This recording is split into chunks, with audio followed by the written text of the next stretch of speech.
Through Baby and Baby and Slim. Okay. So, you know, I enjoyed talking to him. I do think there was a point where me and him may have lost our way.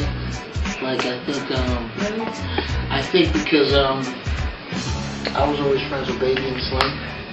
So I always kind of treated him a little bit like the little guy.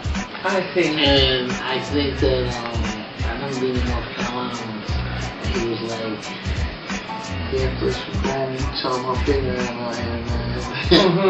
And I was like, "Nah, I got you." But what I do like about him, yes, is how talented he is.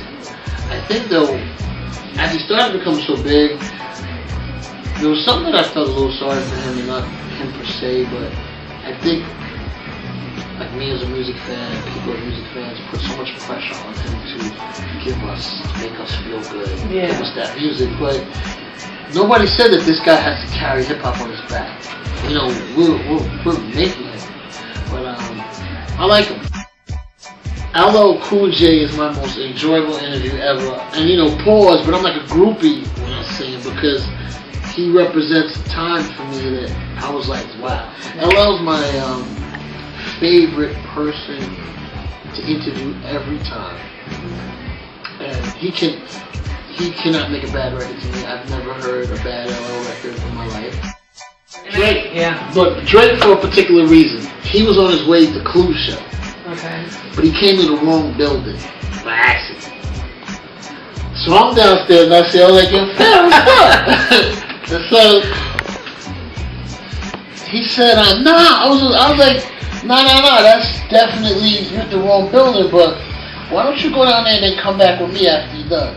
Okay. So I already had the whole thing planned. I was like, I'm gonna use this as an opportunity to. I think I heard a little bit about this. Really give it to the competition. So I listened to the interview he did on the other station. So I'm like, he's kind of talking to the kid like it's a hamburger. So when I brought him to come see me, I said, "Yo, they was talking to you like you wasn't really the man out here right now. Like I'm just." You're just saying. I started a little shit. But it's my favorite interview. No, it's my best. I know people are gonna think it's weird because it was so strategic for me. Like I was like, "Nah, go ahead, but just come back right as you're done."